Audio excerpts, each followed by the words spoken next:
So one second hello and welcome. शुरुआत करते हैं आज की क्लास। हेडिंग लिखी जाए इंस्टेंटेनियस स्पीड। देखो, इंस्टेंटेनियस स्पीड का मतलब ऐसा है कि जैसे आप लोग 10 बजे घर से निकले, 10:30 बजे तक अपनी डेस्टिनेशन पहुंच के, जो भी आपकी डेस्टिनेशन थी, इस दौरान आपने कोई भी व्हीकल चलाया। उस व्हीकल की स्पीड जीरो थी जब आपने स्टार्ट किया। जब फाइनल रुके तब भी कितनी थी? जीरो। बीच में आपकी स्पीड कभी 0 से 10 हुई होगी, 10 से 20 हुई होगी, 20 से 15 कोई सामने आ गया होगा, रुक गए होगे वापस से, फिर एक्सेलरेट किया होगा।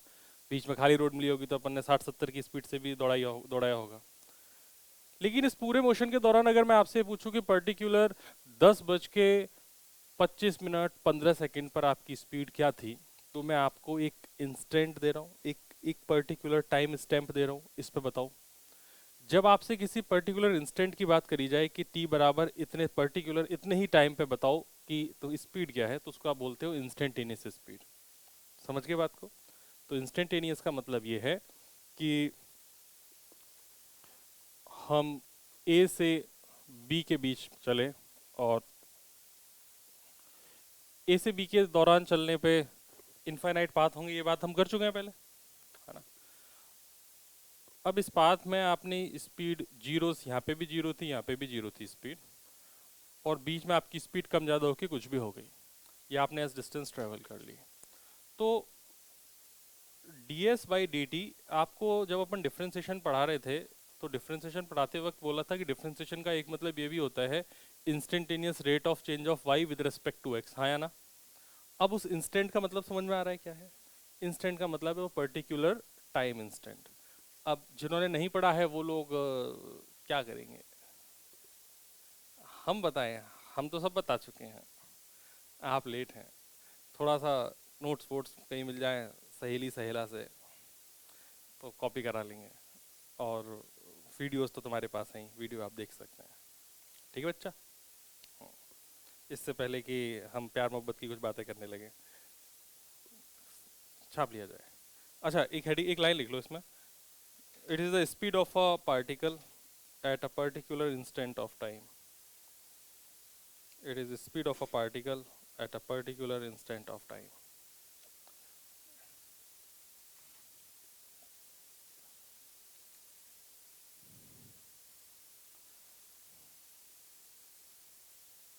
जैसे ए से लेके बी तक की जर्नी के दौरान हमने ये देखा कि एक पर्टिकुलर इंस्टेंट की जब बात करी जाएगी तब इंस्टेंटेनियस स्पीड है।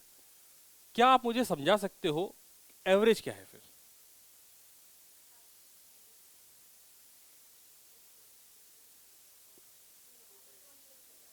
ये फॉर्मूला है, मुझे समझना है कि जैसे मैंने समझाया कि भाई मैं टी बराबर जीरो पे शुरू हुआ और मान लो टी बराबर 15 सेकंड पर यहाँ पहुंच गया।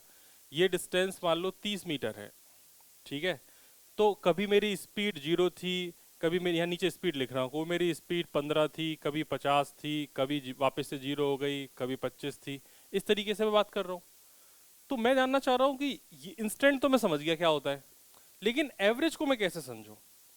एवरेज अगर मुझे किसी को समझाना है तो मैं कैसे समझाऊं किसी को कि एवरेज क्या होता है? नहीं। अब सुनो एवरेज क्या है। एवरेज का मतलब ये होता है कि जैसे तुमने यहां से लेके यहां तक की दूरी तय करी, कितनी देर में तय करी? 15 सेकंड में। कितनी डिस्टेंस ट्रेवल करी है? 30 मीटर।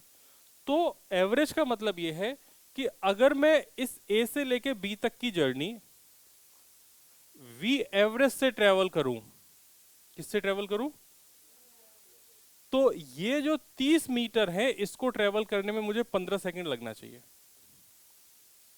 एक कांस्टेंट स्पीड से अगर मैं ये 30 मीटर ट्रेवल करूं तो वो कांस्टेंट स्पीड कितनी हो ताकि ये जर्नी वापस से कितने देर में ट्रेवल हो जाए? 15 सेकंड में। वापस से समझा रहे हैं? ये ए से लेके बी तक की जर्नी जो अभी जिगजैग मोशन में है, कभी स्पीड बढ़ी है, घटी है, कभी जीरो हुई है, फिर इस तरीके से मोशन में है, मैं कांस्टेंट स्पीड क्या रखूं ताकि ये जर्नी वापस से सेम टाइम में कवर हो जाए। मतलब अब अगर मान लो मुझे ए से लेके बी तक एक कांस्टेंट स्पीड से आना है, तो मेरी जो एवरेज स्पीड होनी चाहिए वो एवरेज स्पीड होनी चाहिए 30 मीटर डिवाइडेड बाई 15, मतलब 2 मीटर पर सेकेंड। मतलब इस पूरी जर्नी को अगर मैं 2 मीटर पर सेकेंड से ट्रेवल करूं एक कांस्टेंट स्पीड से, तो मुझे कितना टाइम लगेगा, वही जो पहले लग रहा था। क्या मतलब समझ गए इसका एवरेज का? ठीक है। इंस्टेंट मतलब कोई पर्टिकुलर इंस्टेंट हो गया, एवरेज का मतलब हो गया कि एक कांस्टेंट यात्रा मुझे करनी है। अब इसको थोड़ा सा और डीप में समझ। जब मैं इसकी स्पीड को कम ज्यादा कर रहा था, स्पीड का कम ज्यादा होना मतलब वेलोसिटी का भी कम ज्यादा होना, इसका मतलब एक्सेलरेशन आया होगा। एक्सेलरेशन होता है वेलोसिटी में चेंज होने की रेट। ठीक है। अगर एक्सेलरेशन आया होगा, एवरेज का नाम लेते ही पूरी की पूरी स्पीड मेरे लिए कैसी हो गई? कांस्टेंट। एवरेज में तो कोई फिर जिगजैग आना नहीं है, कोई भी वेरिएशन आना नहीं है, कोई भी वेरिएबल स्पीड आनी नहीं है। एवरेज में फिर मेरे लिए स्पीड कैसी आएगी? कांस्टेंट। स्पीड कांस्टेंट होते ही जो एक्सेलरेशन है वो भी कैसा हो गया? जीरो। ये बात समझे? मतलब वो सारे क्वेश्चंस जो कांस्टेंट एक्सेलरेशन के हैं, मैं उन कांस्टेंट एक्सेलरेशन के क्वेश्चंस को डायरेक्टली एवरेज स्पीड से कर सकता हूं। जो बात बोली है इसे सोच के देख। अभी नहीं चलेगा दिमाग, क्योंकि अभी तो तुम्हें फॉर्मूले नहीं पता है। हाँ है ना? अभी बस इस बात का ध्यान रखना कि जो क्वेश्चंस कांस्टेंट एक्सेलरेशन के हैं वो सारे के सारे क्वेश्चन किससे अपन कर सकते हैं? एवरेज स्पीड से। मैं तुम्हें को जो फॉर्मूले हैं उनके कुछ कुछ ऐसे वेरिएशंस दिखाऊंगा, तुम्हें लगेगा कि ये जो भारी भारी चीजें हैं बड़ी आसानी से भी की जा सकती हैं, जहाँ पे एक्सेलरेशन की जरूरत ही नहीं पड़ेगी। तो आइडिया लग गया थोड़ा सा? ये सब बातें कॉपी में लिखाई नहीं जा सकती हैं, सिर्फ समझाई जा सकती हैं। उम्मीद करते हैं आप लोग क्लास में बैठे तो आपके समझ में आया होगा। आया कि नहीं आया? ठीक। हाँ, चलो। तो ये हो गया आपका एवरेज स्पीड। अगली हेडिंग लिख ले जाए, वेलोसिटी।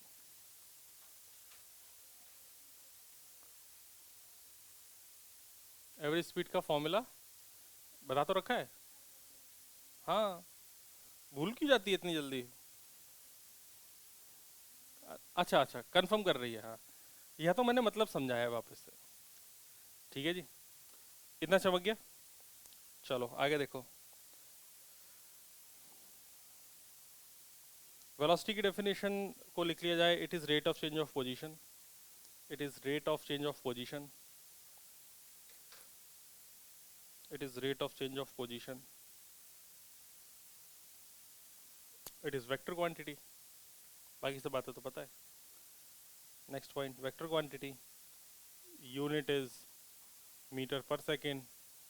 Dimension is LT -1। ठीक है। Unit is metre per second, dimension is LT -1।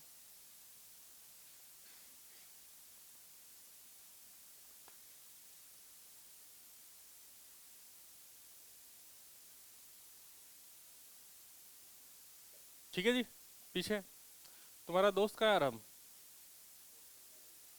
पागल है क्या वो? हाँ बेटा, जैसलमेर अभी जाने की जगह थोड़ी है। अभी शादी के समझ में नहीं आएगा कि वो पटाखे शादी के जल रहे हैं कि अलग जगह जल रहे हैं। समस्या हो जाएगी ना बेटा। जैसलमेर बॉर्डर एरिया में गया है अभी। लड़ाई वड़ाई करने तो नहीं गया कहीं? तू ये तो नहीं सोच रहा है कंपटीशन कम हो सकता है? हाँ पापी है तू, ये नहीं सोचना है। चलो, तो हमने वेलोसिटी के बारे में 2-3 बातें लिख ली। चलो अगला पॉइंट लिखो।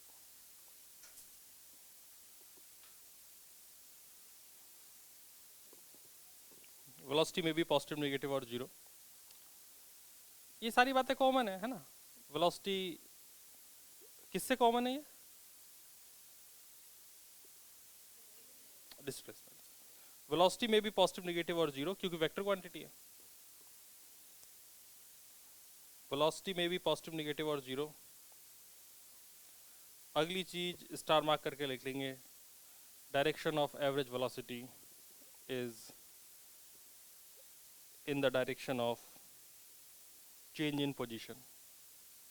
Direction of average velocity is in the direction of change in position.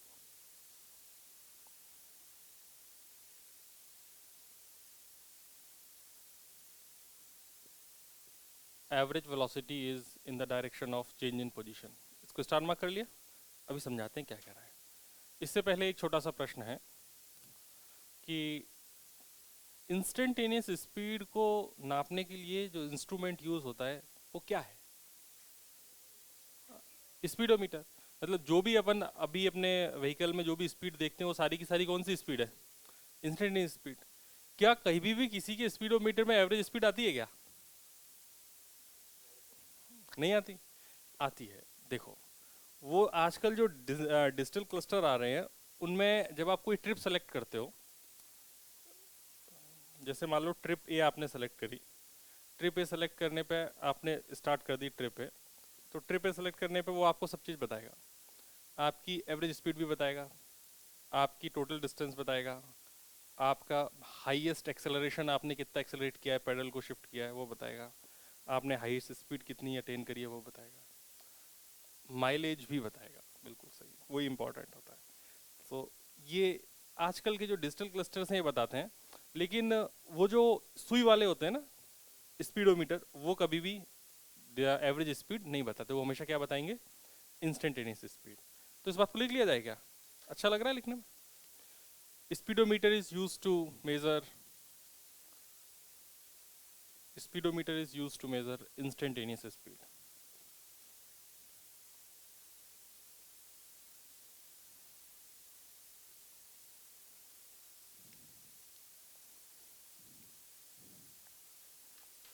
ठीक है मित्र,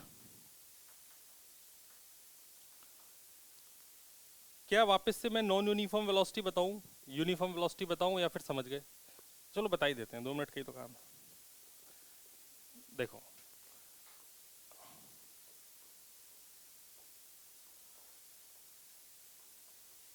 यूनिफॉर्म वेलोसिटी मतलब v वेक्टर कांस्टेंट है, यही तो मतलब हुआ ना इसका। v वेक्टर कांस्टेंट है, इसका मतलब इसका जो मैग्नीट्यूड है इज कांस्टेंट, और डायरेक्शन भी कैसी है? कांस्टेंट।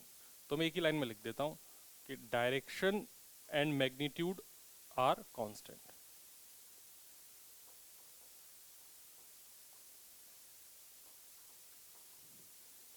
ये है यूनिफॉर्म वेलोसिटी का मतलब।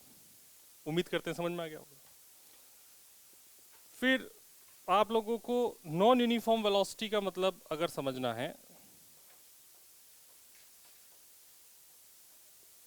तो नॉन यूनिफॉर्म वेलोसिटी का मतलब क्या है कि डायरेक्शन चेंज हो सकती है, मैग्नीट्यूड चेंज हो सकता है, या फिर दोनों ही चेंज हो सकते हैं। तो आइदर डायरेक्शन और मैग्नीट्यूड और बोथ आर चेंजिंग। या तो मैग्नीट्यूड बदल जाए, या डायरेक्शन बदल जाए, या फिर दोनों ही बदल जाए। ठीक है जी। इसके बाद आप लोगों को एक इंस्टेंटेनियस वेलोसिटी के बारे में भी जान लेना चाहिए। जैसे इंस्टेंटेनियस वेलोसिटी क्या हो जाएगी? आप लोगों को ये बोला गया ना कि पोजीशन वेक्टर या पोजीशन जिस रेट से चेंज हो रही है वही वेलोसिटी होती है। तो इंस्टेंटेनियस वेलोसिटी का मतलब है, बोर्ड पर नजर बनाएंगे, d r vector by d t. R vector क्या है? Position. R vector is position. इसी तरीके से अगर हम बात कर लें एवरेज वेलोसिटी की, तो एवरेज वेलोसिटी का जो फॉर्मूला है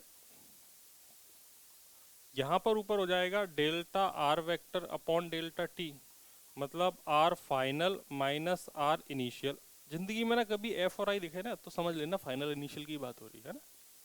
नीचे हो जाएगा डेल्टा टी को टाइम इंटरवल लिख दो, या फिर एक काम करो इसको T final minus T initial लिख दो, एक्चुअली टाइम इंटरवल होगा, है ना। तो ये हो जाएगा तुम्हारे पास वी एवरेज जो हो जाएगा,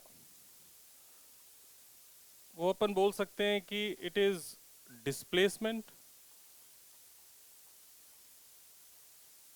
अपॉन टाइम टेकन। तुम समझे इस बात को? चेंज इन पोजीशन को अपन क्या बोलते थे?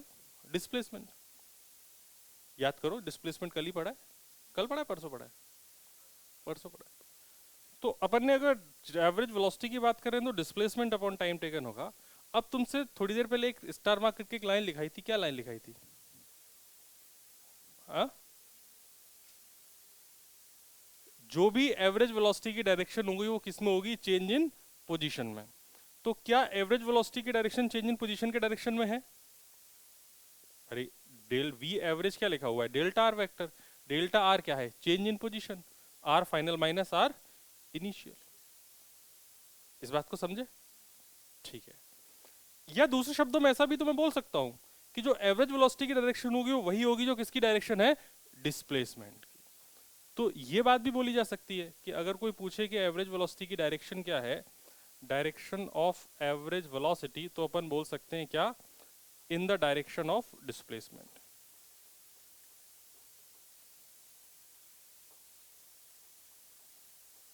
एक ही बात है, क्योंकि डिस्प्लेसमेंट का ही दूसरा क्या नाम है?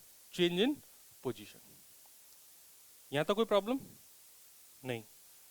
अभी तक मैंने एक का भी ग्राफ के बारे में डिस्कशन नहीं किया है। मैं पहले थ्योरी पढ़ा देता हूँ, फिर मैंने इससे रिलेटेड ग्राफ बताऊंगा कि आखिर किसका क्या मतलब होता है।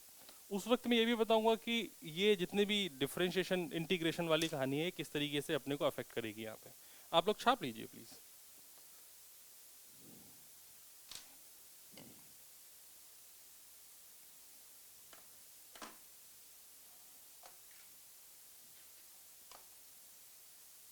आप लोगों को एक दो बातें मेरी बता देनी चाहिए। मैं एक दो क्वेश्चन आपसे पूछना चाहता हूँ, ठीक है? पहला क्वेश्चन ये है कि average velocity is less than और इक्वल टू एवरेज स्पीड। ये बात सही है गलत है? चलो मॉड लगा देते हैं। आप बताओ, आप सही है कि गलत है? सही है। क्यों? क्योंकि एवरेज वेलोसिटी में ऊपर क्या आएगा? डिस्प्लेसमेंट का मैग्नीट्यूड, और इसमें क्या आएगा ऊपर? Speed, distance. डिस्प्लेसमेंट और डिस्टेंस में हमेशा कौन ज्यादा रहेगा? या बराबर हो सकता है। ठीक है, तो इस हिसाब से ये वाली बात एकदम सही लग रही है। दूसरी बात तुमको मैंने डायरेक्शन के बारे में बताई थी कि डायरेक्शन जो होती है वो कैसे पता करते हैं। देखो, तो डायरेक्शन का गेम एक बार में समझना है, ठीक है बच्चा? जैसे मान लो ये तुम्हारा इनिशियल पॉइंट है और ये वाला तुम्हारा कौन सा पॉइंट है? फाइनल। ठीक है, अब मेरे पास इस पॉइंट का नाम ए रख दिया, इस पॉइंट का नाम बी रख दिया। अगर मुझे बी पॉइंट पे इंस्टेंटेनियस स्पीड चाहिए तो यहाँ पर एक टेंजेंट ड्रॉ करी जाएगी, तो ये हो जाएगा वी इंस्टेंटेनियस यहाँ पे। अगर मुझे यहाँ पर इंस्टेंटेनियस स्पीड चाहिए तो यहाँ पर मैं टेंजेंट ड्रॉ कर दूंगा, इस पॉइंट का नाम सी रख दो, तो हो जाएगा वी इंस्टेंटेनियस इस पॉइंट का। क्या इन दोनों पॉइंट के इंस्टेंटेनियस स्पीड सेम है या अलग अलग है? हम कैसे बोल सकते हैं? हम नहीं बोल सकते। बोल सकते हैं क्या?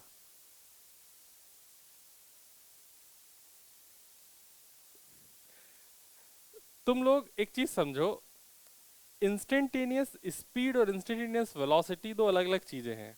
जब मैंने यहाँ तीर का निशान लगाया तो स्पीड रही नहीं, ये क्या बन गया? वेलोसिटी। तो ये दोनों क्या है? Instantaneous velocity. इतना चमका।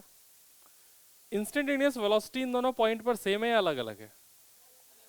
कैसे बोल रहे हैं? डायरेक्शन की वजह से, है ना? मैं कह रहा हूं अगर मान लो मैंने इनका मैग्नीट्यूड सेम भी कर दिया तो भी इनकी जो डायरेक्शन है, डायरेक्शन की वजह से इंस्टेंटेनियस वेलोसिटी की डायरेक्शन एक दूसरे से अलग हो जाएगी। क्या तुम्हें वेक्टर आता है? तो इतना तो समझ पा रहे होगे ना? ठीक है, जल्दी से बैकअप कंप्लीट कर ले बेटा, है ना? अच्छा, तो मैं ऐसा बोल सकता हूं कि जो v इंस्टेंटेनियस है इसका magnitude is equal to instantaneous speed. क्या ये सही लिखा है? या एक मिनट रुको, थोड़ा सा और तुमसे खेला जाए। इंस्टेंटेनियस वेलोसिटी को मैं रिप्रेजेंट करना चाहता हूं। तुम्हारे सामने कुछ ऑप्शन दे रहे हैं, बताओ इनमें से क्या सही है? ये सही है? हाँ या ना? ठीक। इंस्टेंटेनियस स्पीड को मैं रिप्रेजेंट करना चाहता हूं।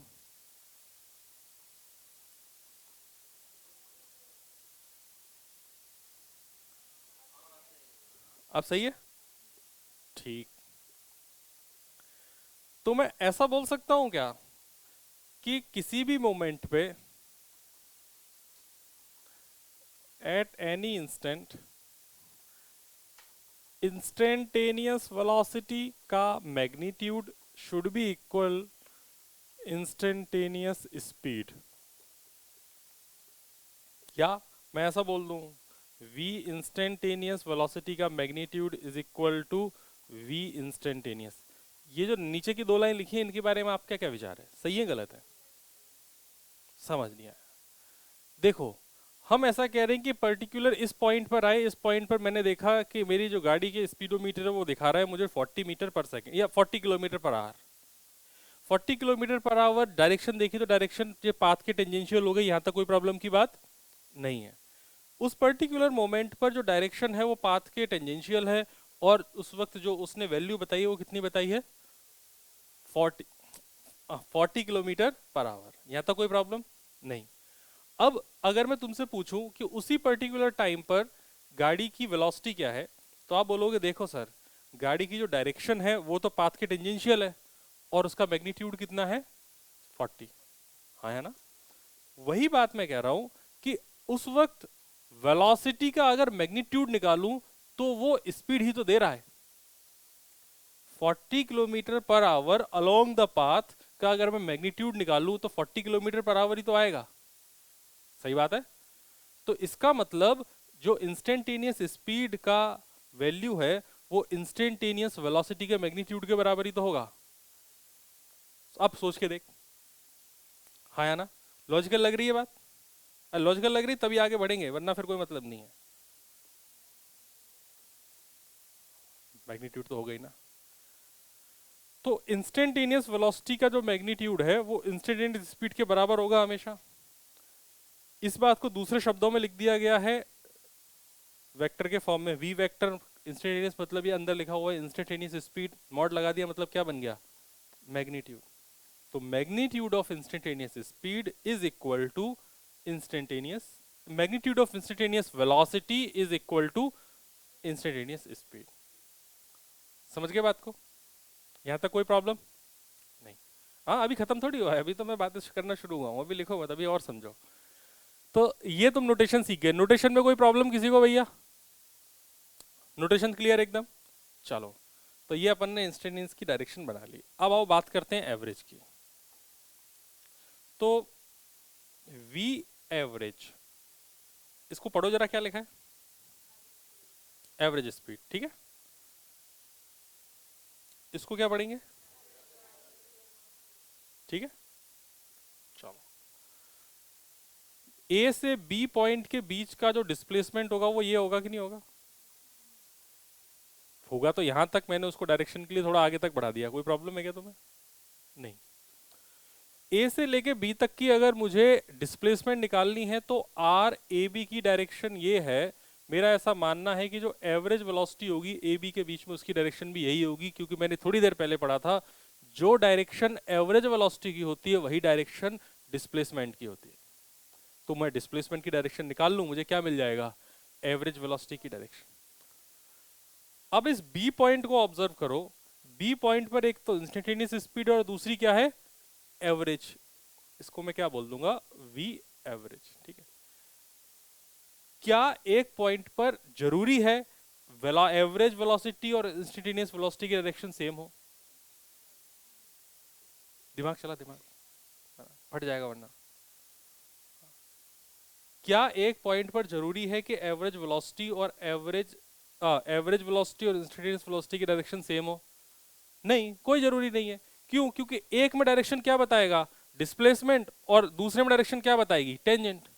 और जरूरी थोड़ी है डिस्प्लेसमेंट और टेंजेंट हमेशा सेम डायरेक्शन में हो। हाँ या ना? क्या सारी बातें दिमाग में सेट हो गई? ठीक। तो जो बातें मैंने लिखाई थी वो मैं वापस से बस वेरीफाई कर रहे हैं कि यहाँ पर जो डिस्प्लेसमेंट की डायरेक्शन है वो ये है, तो डिस्प्लेसमेंट की डायरेक्शन में एवरेज वेलोसिटी हो गई और टेंजेंट की डायरेक्शन में क्या हो गई, इंस्टेंट। तो एवरेज की जो डायरेक्शन है इसको ऐसे लिख लो, एवरेज की डायरेक्शन डिस्प्लेसमेंट के अलोंग, और दूसरा क्या बताया था, इंस्टेंटेनियस वेलोसिटी की डायरेक्शन टेंजेंट के अलावा। अब कुछ लोगों के पेट में दर्द हो सकता है कि टेंजेंट तो सर इधर भी तो हो सकती थी, हाँ है ना। तो हमेशा ध्यान रखना जिस तरफ पार्टिकल जा रहा है उधर ही तो होगी टेंजेंट, ठीक है ना। टेंजेंट चारों तरफ नहीं हो सकती। टेंजेंट जिधर पार्टिकल जा रहा है वही वाली डायरेक्शन लेनी है इसकी, तो पार्टिकल ऐसे जा रहा था, ऐसी डायरेक्शन लेनी है। ओके, समझ में आ गया पूरा? अरे हाँ है ना, ठीक। तो ये गेम हो गया। आप लोग छापना चाहेंगे? ठीक है, छापिए।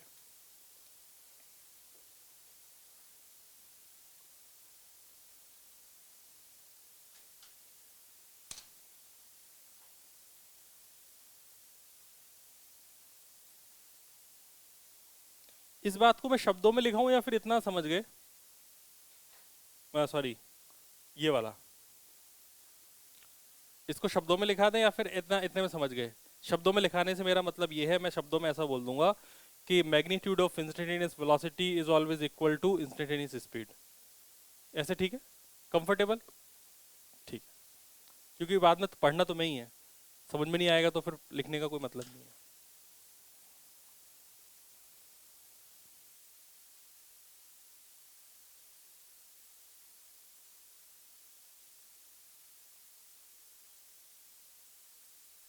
क्यों रोना है? अभी थोड़ी आ रहे क्वेश्चन।